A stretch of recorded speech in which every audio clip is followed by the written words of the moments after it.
And we live. Hey guys, welcome to my channel, Watch Your Mouth Reviews. This is your boy James, where today I am here to give you my honest review while trying to watch my mouth. I don't know if it's going to happen this video, y'all. They didn't really give us much, but you know what? If I cuss, I'm going to live to fight another day. Joining me is my co-host, Mrs. Best. Y'all say what's up to her. Hello. I'm happy to be here. I hope everyone likes, shares, and subscribes. Tisha ain't got no neck. What? I wasn't ready. I was not ready for that. I'm about to. Damn, she looked good from the neck down. And I said, wait, where's the... Y'all get her. Anyways, subscribe to Mrs. Best's channel. We have any reviews or recaps that aren't on my channel, all on her channel. Her information is right here in my description box in the chat.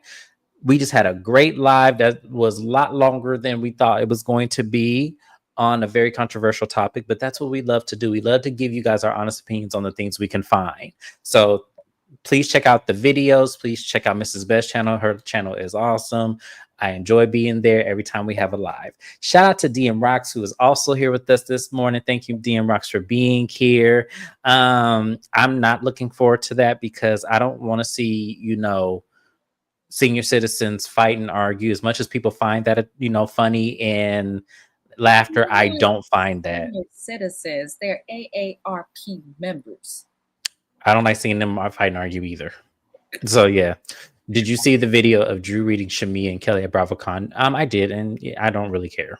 And it's not no slide towards you, dear Brox. I know you're doing your job. What's wrong with RHOA and why it's dead? Because Drew and Shamia act like they are in their freshman year of college. Or not Drew and Shamia. What's the little one? Little Hobbit? Kelly. Kelly, yeah. Yeah. I don't like Kelly, y'all. I'm gonna be honest with you. They don't give a shit on screen, but y'all want to do the most at BravoCon. And from what she got going on in the media, she the last person that need to be using that mouth of hers. Just saying. Because I don't want to hear her next season. I really don't. Kelly needs to call her new man, if it's Shaq, allegedly, and see if he could cut her a check so that she can get these fees and bills handled. That's what she needs to do. But knowing Shaq, he might call Shani for permission, so I can't.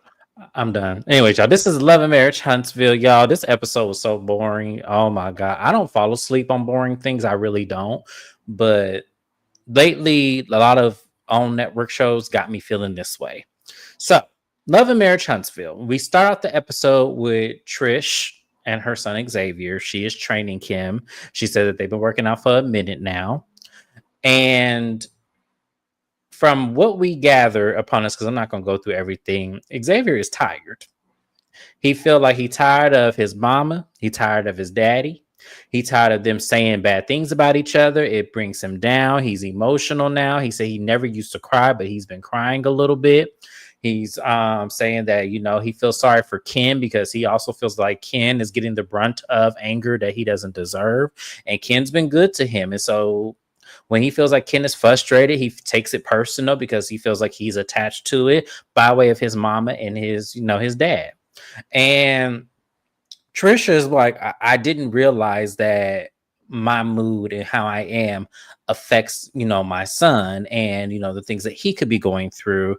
And I'm looking at Trish like, ma'am, come on. Like, I don't know where you are in your mind, but yes, how you act and how you are affects your children. It just naturally does. You may think because you're providing them a roof, food, clothes, that they should just be okay. But no, it's about how you interact with them too, because that develops their people skills. And so she also lets us know in this conversation that her and Ken aren't doing too well. She says that they have been avoiding each other. They're not in the same room. She, hasn't been communicating with him much because she says that anytime that they've been communicating, it starts the brunt of an argument, and she doesn't want to argue with him. So I'm looking at this whole situation like, you know what? Some of what I've been saying from them from the beginning, and I've had my channel since they were introduced to the show.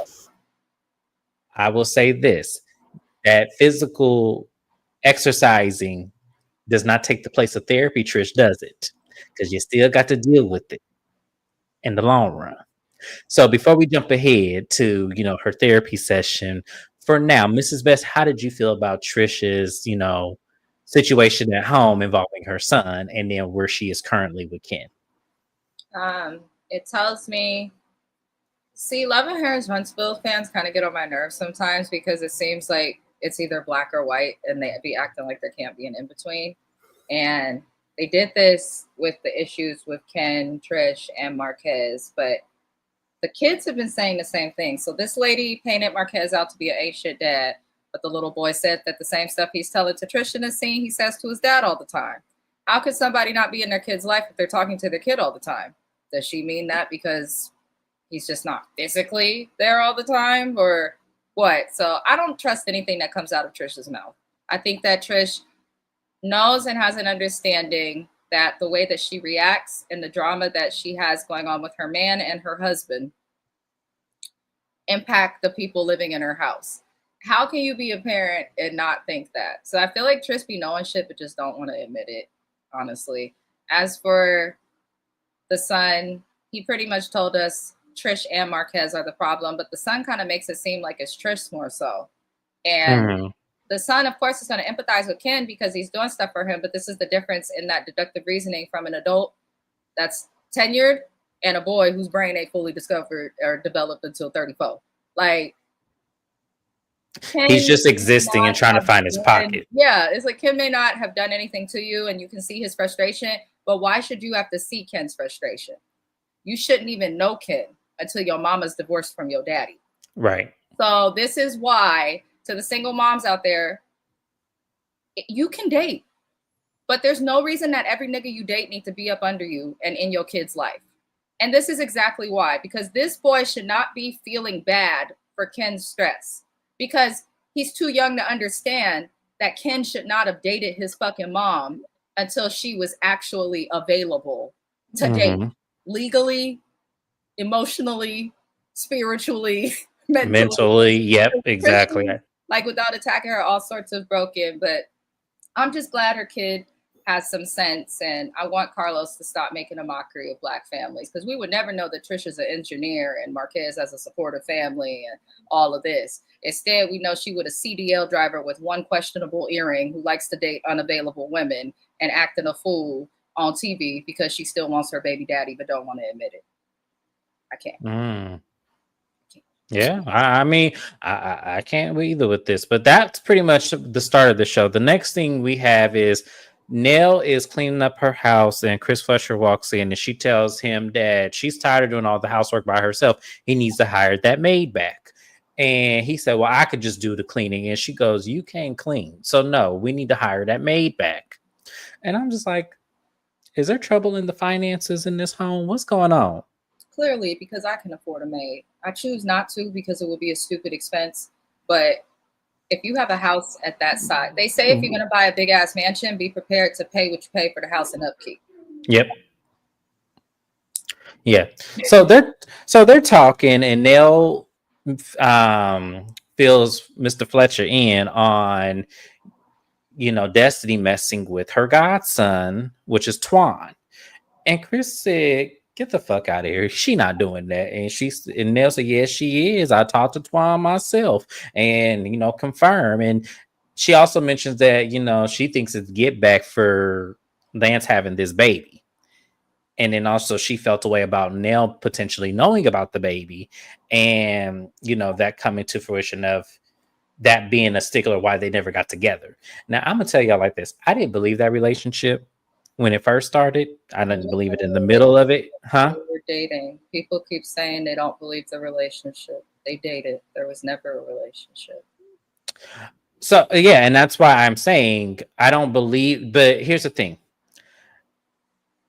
If they are dating and the whole issue of this baby come out, why is she so mad about that? Because she wants to be on TV. I'm surprised. I'm not trying to be mean or rude, but I wouldn't even cover Destiny. I'm not. What are we supposed to do with this? Yeah, I'm not. I'm More covering Nell about and her Chris. wearing the color in the picture of what she liked to steal and scam people out of money. Now you got her on here crying about one man and him having a baby. Now she interested in the godson. Like, the girl is a bop. Let's keep it moving. She's a felonious bop, and she may never Oh, change. but I'm gonna have some laugh at that expense when she walk in with Ken Friend, the one that actually has some sense. I'm gonna definitely get my lick in when it comes to that because I'm definitely going in because I don't know what the fuck she doing, but girl, Why quit is going around. Destiny here? Who does she know? So I'm not a Love and Marriage Huntsville fan, y'all. Okay, so let me give you a How small did she get background. here? Okay, so she came on the show as Mel's friend. She came on the show as Mel's friend in the beginning, and she was married to the Chicken King. And literally within one season, her and the Chicken King divorced, but nobody knew what happened until she spilled it. And then when she fell out with Mel, she became Martell's childhood friend, which we all question because apparently her dad used to be with Martell's mama, Miss whatever, I forgot her name already. Miss Marlene. That's who she used to be with. So it's a whole bunch of question marks of who Destiny really did know on the show, but that's how she was introduced.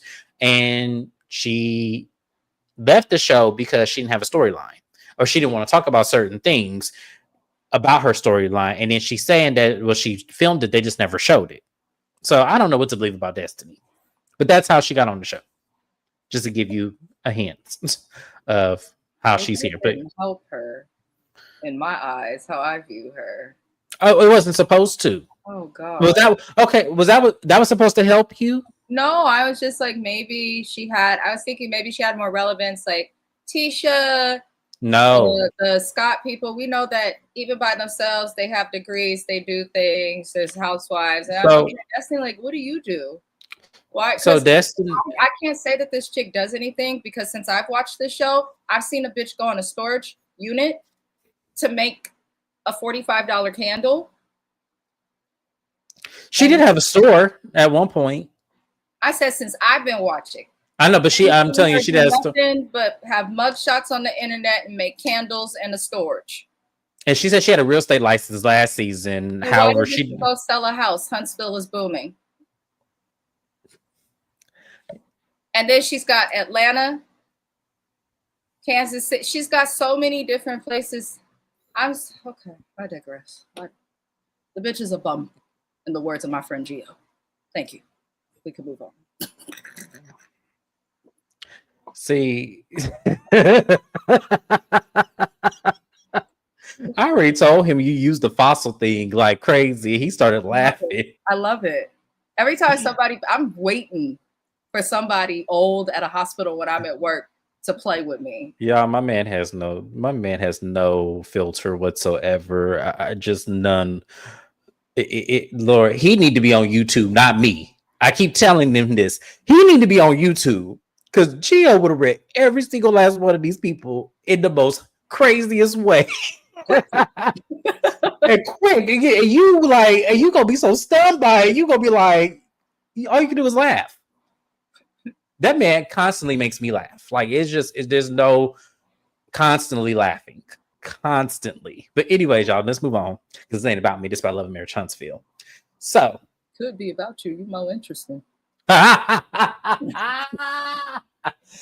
don't even know where we are. We was talking about Nell and Chris. Oh yeah, she feel a way about Destiny meeting, trying to date the godson, which we didn't know that was Nell's godson. So they did a horrible job of putting him into place here.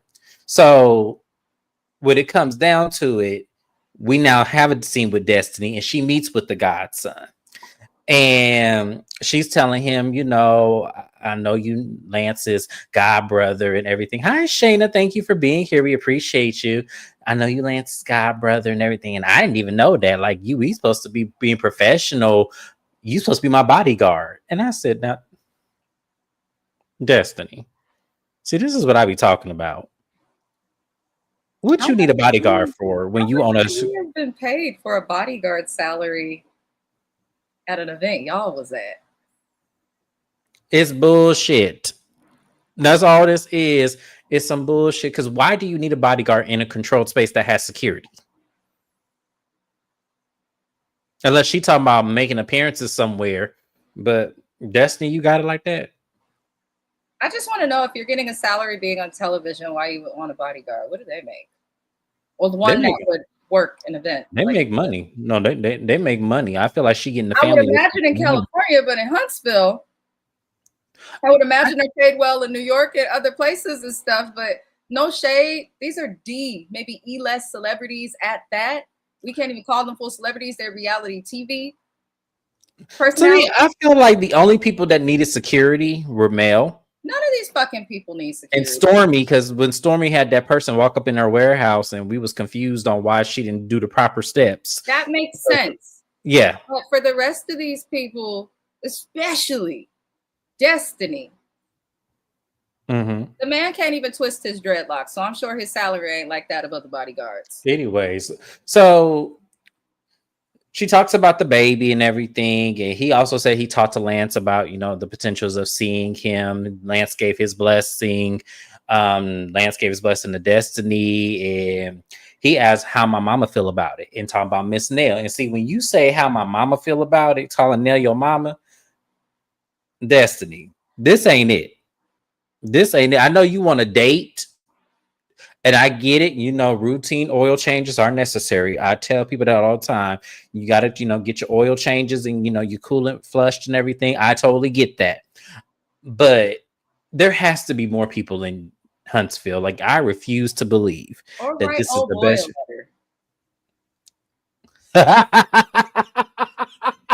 I know who you're talking about. Send him a letter. He could use all the chit chat he can get. His wife is writing Kim letters and Kim conjugal visits. I'm sure a bunch of other ones are too. Anyways, y'all, we gonna move on. But Destiny, I guess, is going to see where this goes. She said Nell just don't mind her business because she always got her name in her mouth. And I'm just like, Destiny, it's because you dating her kids. Like, this is fake, because this is why I don't want this lady on the show. How the fuck you go on a date with somebody's godchild or somebody's family member, and then as soon as he told you that Nell was questioning if y'all done had sex or not, you just kept throwing shots and shade? Like, act like a lady to be treated like one, or date somebody that's not connected to somebody that can have an opinion to you, because Nell is still your elder. Come on now. Yes. Very much so. So that scene, that was pretty much the scene. It wasn't nothing much. The next thing we'll talk about is Trish and Ken. So they finally have a conversation. And Ken's placement of how he feels about Trish is that she's always in some sort of funk and is always angry, and we're supposed to cater to her. But when Ken gets upset or angry, no one checks on him. No one makes sure he's okay. He said the last argument they had got into, he didn't even eat because of him walking on eggshells with Trish and everything and her attitude. And I'm looking at him like, sir, this is what happens when you get with people who are still married to their husband and who don't have their life and their shit together. Because honestly, if I didn't know any better, if I didn't watch the show from the beginning and didn't know y'all from a can of paint, I would have said she just bamboozled you and made you pay for her lifestyle. Because I don't know, but I know it's much deeper than that. I know that ain't the real reason, right? But from what I gather based on what he says, and y'all can blame him because this was Mad Day. He said that he paid for the rent, he paid for everything. Her truck broke down, he paid for that. He already put that out there. So I'm just saying, if I didn't know them, that's what I feel. And he pretty much gave her the ultimatum. You need to go get help. You need to seek therapy, because if you seek therapy, maybe we can work this out. But if you don't, I may have to, skedaddle and get up out of here. And I'm just like, you should have did that from the beginning. You should even have, and this is why I can't really be on Ken's side with this, as much as he is right and as much as she does need to get help. You knew this before you got with her. I'm sure that the sign she showed today was the sign she's shown then, but you ignored it for whatever reason. And y'all, I honestly don't know what his reasonings are. Like, I've speculated a whole bunch of things because it's just really weird. But I'm saying that I can't have no sympathy for Ken. if Trisha is giving him cold shoulders and arguing with him out of nowhere and starting shit with him. I have no sympathy for him. I don't, because you knew what you were getting yourself into before you got into it. So, Mrs. Best, how do you feel about that? Like what Shana said. Yeah. I'm a little tired of it because I feel like it's one of those things where we can like beat it.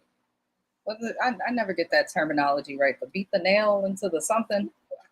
However it hit goes. Hit the nail on the head kind of situation. Yeah, whatever the hell. Yeah, I'm like, we could say the same things over and over, but I don't like what he's doing with the show. I feel like if he were to like give this show the pause that Bell Collective had, and maybe we could get some changes. Like, we need changes. We need a whole new cast. Yeah, because this is ridiculous. I was bored, but let me explain something. I see a lot of women, like my hair braider loves the show and your channel, and she's always like, Ken is a good man.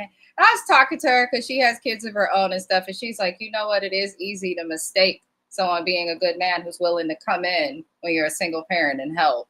And she's been talking about learning that lesson through dating. And Ken, I think that's why he dates unavailable women, people who are still in situations. He's kind of like that guy Chad from Married at First Sight. He likes a wounded baby bird, should we say. Mm-hmm.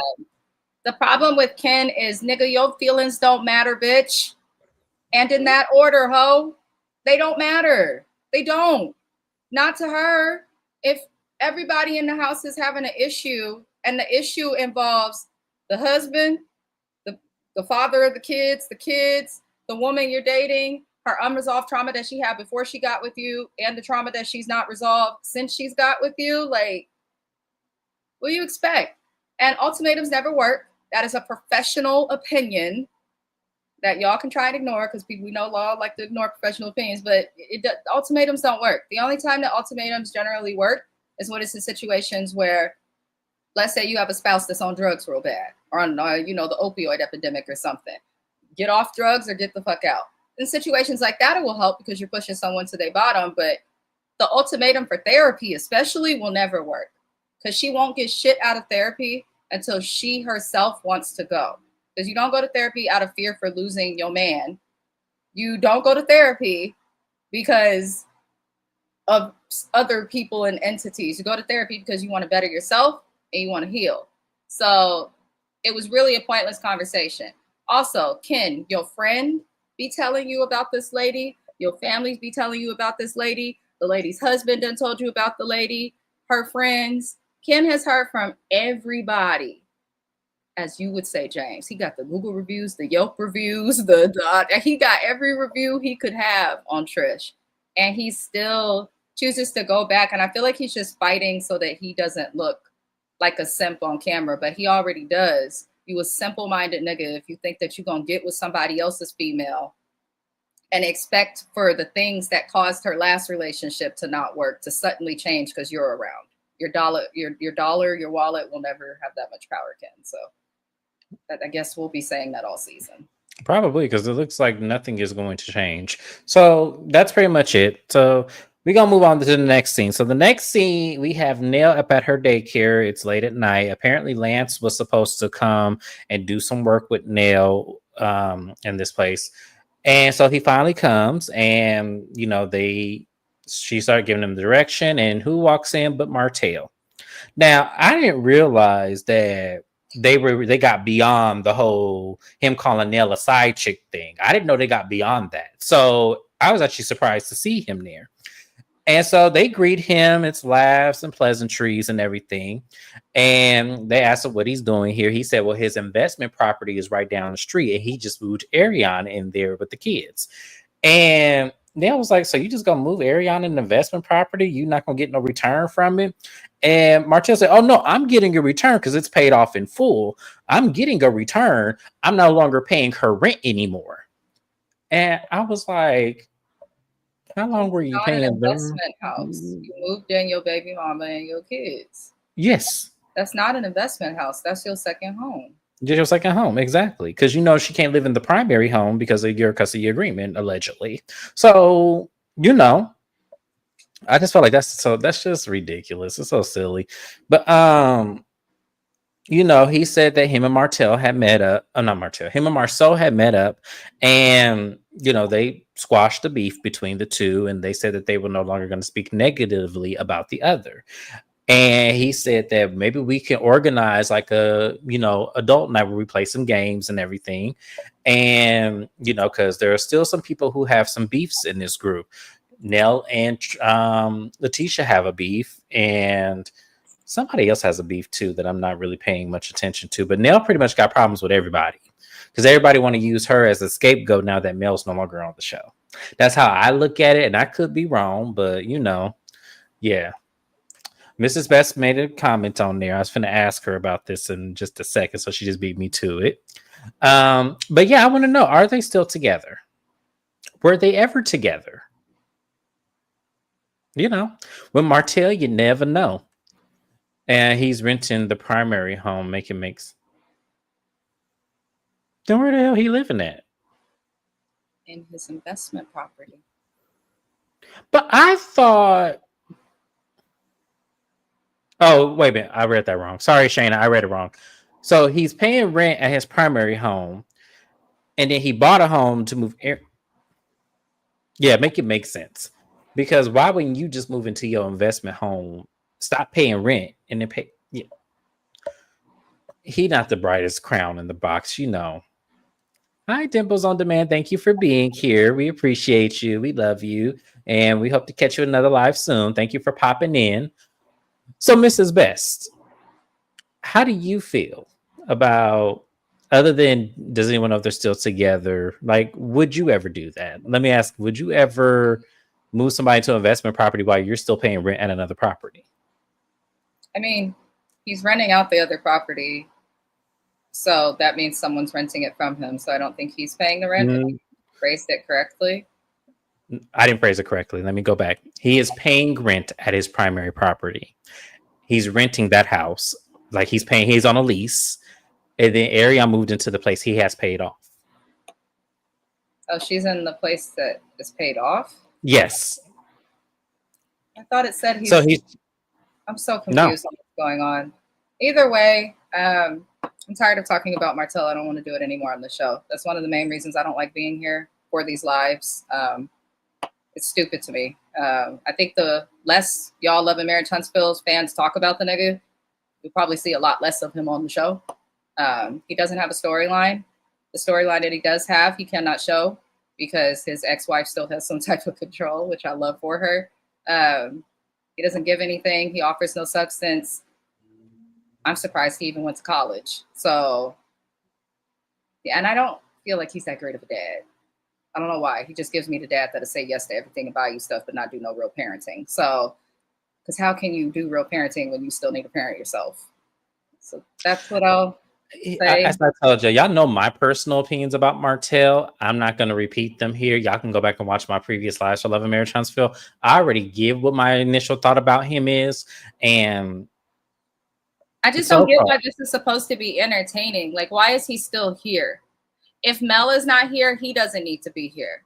They were on the show together as a couple, and then they went through a divorce. They stayed on the show, but eventually one had to leave. Yes, but the one that left was the one that provided some type of interest to the other people.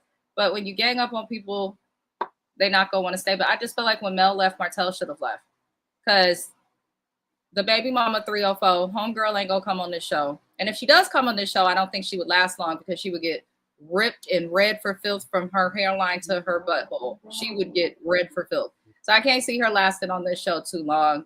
He doesn't have much to show. He doesn't have any genuine relationships. I feel like him and Destiny's closeness is just because nobody really cares for them on the show. So if they cool together, to keep them there. But I'm over it.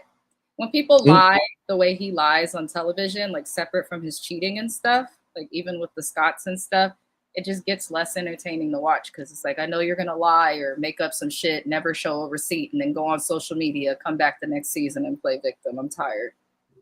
Yes. And I do agree. He should have left with Melody. He really should have. Totally agree with you. So we're going to move on, y'all, because we're going to get to the last scene. The last scene is that we have Trish driving to see Dr. Francis. And y'all know I love Dr. Francis here. Real, actual therapist. And overall, I'm going to say this. I'm not going to go through everything because she unpacked a lot of things. Like, that we already knew, but there's some things that she said that just made me feel like, okay, so you do recognize what's wrong. You just don't want to correct it. And I'm not saying that's, and I'm not saying it as a form of like she has to correct her or anything like that, but she knows that her method was not working, is what I'm saying. Like what she thought she could do did not work. So let's break that down a little bit. So she tells Dr. Francis that she, is really suffering lots of losses, her marriage, and she just says that she's not in great company pretty much. From that, she explains her parents, passing away very close to each other and her sister actually, dying in her arms. She explains that, she has a lot of weight on her and that she is a very angry soul. And Dr. Francis had to point out, and I'm glad he did this, there's a difference between being an angry person and having an angry soul. There's a huge difference. So we have to unpack all of that. And Trisha actually showed emotion and she started tearing up. And her confessional, she said that the person, because they gave a metaphor of like, the person who spots you when you're having weights. She said that person was Marquez and he just let the weights fall on her. Now, this is her version of the story. We never saw it on TV, so we don't know what's true and what's not. His version is very different from her version of what happened when she started losing family members. So it's a difference in perspective, but I just thought, it was interesting that she said it like that, because to me, your emotional triggers didn't happen, at least not that we saw, until you got on the show, where you started to have to deal with things. And what came out on the show is this whole you and Martell thing. So Trisha's storyline is confusing. And then her being in this therapy session even confused me even more, because it was kind of like, so were these situations that happened before Ken and like you just really weren't, fully healed, but you accepted the relationship with him anyway because he was supportive? Like it just really confused me, because it's like, okay, now we don't know what to really think of Trisha now. So Mrs. Best, how did you feel about the therapy session? Opposite of you, probably because I'm trained in it. I think if you're just looking at the therapy session for the person, that's not which most people do, you're going to be confused. But all I heard her say was, since all that she went through, as well as being in a relationship so young with a person not the most supportive, she went through a lot of grief. She went through a lot of trauma. She did it without any help. She compartmentalized through working out, which is not an outlet. That is still compartmentalizing. And it just sounds like everything she said. I don't think it's confusing to her at all. But again, I am literally training to do counseling right now. She is operating from a space of trauma, which a lot of people do. That's why you hear it takes 7 years to kind of move past grief, even just a little bit, because it really does. You operate from a state of trauma in everything you do. Like if you get afraid and get hit by a car, then everything you do could suddenly be a response to trying to avoid that, even unintentional and those unconscious like processes that people have. So it just showed me that therapy, though he pushed her into it, it may be good for her. Either we knew it would be good either way, but I think it'll really be good for her, because she'll eventually start to recognize that choice of trauma, your marriage was a mess. Things weren't the best income wise. It sounds like your husband was running off in Atlanta doing God knows what, having some weird dream of being a rapper or producer turned singer. I don't know what the hell the man wanted. Then you got your sister dying, your mom dying, your dad dying, people getting sick, and you're alone suddenly. So then this man with his earring comes along, and it's like, oh, I've dated women like you before. I don't judge, which makes you feel secure. I just saw her session as, I think Trish is a good person. I think that Trish is a person that has a lot of growth to do. I also think she's emotionally immature and delayed, but I think she can resolve it. But the problem with Trish is if she's going to be consistent in the efforts to resolve it. Because I don't think Trish is consistent. I think some days she wants to be better and get her shit together. And then I think other days she's down in her own thoughts, like she talked to Ken about. Because if people really pay attention to what she's saying, she sounds depressed. Like, you talking to him and he's like, you need to go to therapy with Ken, but she's telling him, if you listen, like, there's moments that I, just down, and it's not because of you. I just be going through my own things or my own thoughts. Like, that's common with people who are going through depression. So she probably is understandably depressed. And I think that she'll be able to heal, but I think Trish needs to get off of TV. And if she is going to be on TV and try to heal, get the fuck away from Own and get the fuck away from Carlos. I'm fucking over the black person and making them look a fool king. Get away. Because she's not going to be able to heal in this setting with these people. She's not. Do you think she'll be able to heal with Ken if she does get off the show? No. Do you think she'll? Okay. No. I've always said that, and I know people thought it was me judging them. Like, Ken seems like a good person too. He needs healing too, to seek out the type of women that he's dating. Yeah. Something he's been through as well. Like, I don't think Marquez is a bad person. I don't think Trish is a bad person. I don't think Ken is a bad person. And none of them to me are unlikable. They're all likable people, but they're all making ignorant ass choices, in my opinion, based on shit that they've been through. They don't know how to move past nothing. So I feel like Trish knows Ken was a bad decision she made. And you had said that last season when we were recapping whichever pause. But the security and the stability is making her feel safe. Yes. And so she keeps choosing this person that she should not be choosing. Like, I'll be damned if the Negroes at my house complaining, throwing a fit around my kids that didn't come from his loins. Like, she's obviously coming from a place of trauma. But I never thought that Ken and Trish would last. Like, as soon as we met them and I learned she was still married, I never thought that they would last. Anybody dating someone that's married still, I never see it for your relationship. I just won't. Hi, Kevin Reynolds. Thank you for being here. That's okay. No worries. Thank you for watching. We appreciate you. No, I totally agree. And I've been saying that for the longest. I feel like what she sought out in Ken is what she got, but she realizes how much that actually plays a factor in what she really wanted in a man. I think that she wanted someone that was stable. She wanted someone that can provide, and she wants someone that she could confide in. But I think there's a lot of other elements that you're missing. And I said that to me, Marquez looked like he's good in bed. And I feel that that's also a key element in what plays an important factor to a woman. It really does. Because really sex is for women, if we really honestly, because y'all have to take a lot of it. You know what I'm saying? So I feel like sometimes you do great in scale. And I think that I think that's why she can't really let that go. And I think that that's why she gets so frustrated with him. Because if you would do all the other shit, we would have a perfect marriage. But because you can't do that's why I said she compartmentalizes. One thing you said she does compartmentalize a lot. And I think that she just puts elements of herself kind of in a backward space where she doesn't know what to really choose because everything is a loss to her.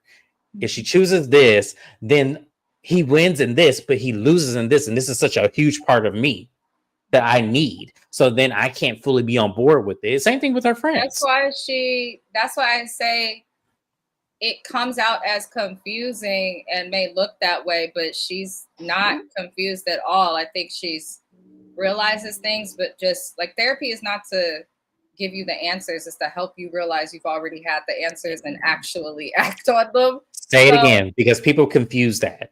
Yeah, people say that again. People, yes, they genuinely confuse it, and I feel like a lot of people, and they teach us as counselor. I'm considered a counselor in training by California standards, but they teach us that people have the expectation of counselors having the answers to everything, providing guidance, and that is what it stemmed off of in history. But that is not the science that's been added to what came with it. So Trish will get it, but not Eeyore vibes. That she depressed just like Eeyore. If that ain't the truth, because they said every character was an emotion or a mental health struggle, and Eeyore is definitely Trish in every way of the way.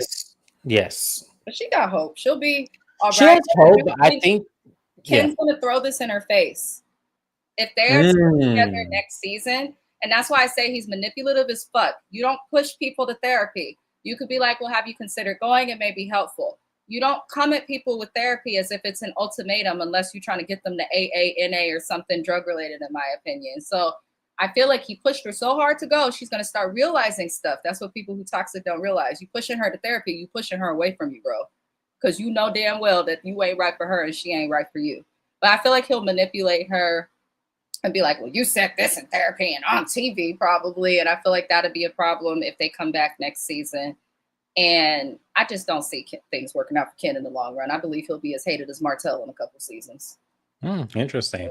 But yeah, that was the episode, y'all. There was nothing. It really was, we tried to make this as entertaining as possible. I am considering dropping this show after this season because to me, it's not going anywhere. I don't want to see the attack nail game. I really don't, because to me, that's y'all coming off some bullies. If what I see, if the Scots are really coming after Nail over some bullshit, I might not recover, because that's what they did with Mel. And I kind of feel like I'm not here for that. I'm just not. If they come at you with some bullshit, I want you to do like Regina George and Mean Girls. Find you whatever is replaced Kinko's since the 90s. Print you out a bunch of they mug shots and criminal records. And okay. And then for, what is his name? Marceau, because he's a little slippery. Just go print out all the alleged rumors and stuff on social media and just, whoosh, as Regina George did, just all over the place. All over the place. All over the place. You want to come at me? Well, let's talk about this, bitch. You say I may be a side chick, but your husband apparently still actively has them and is smart enough to get NDAs signed. Let's talk about that. His commitment to cheat is so serious that he's getting NDAs signed. Allegedly. But that was it. That was Love and Marriage Huntsville, y'all. Very boring episode. My next live will be Real Housewives of Potomac, which will be tomorrow. So thank you guys for being here. Thank you, Mrs. Best, for being here. I appreciate you and love you so much. I will see you guys next time. Like, comment, subscribe. Shout out Replay Gang. Thank you so much. Have a good Sunday, y'all. Bye-bye.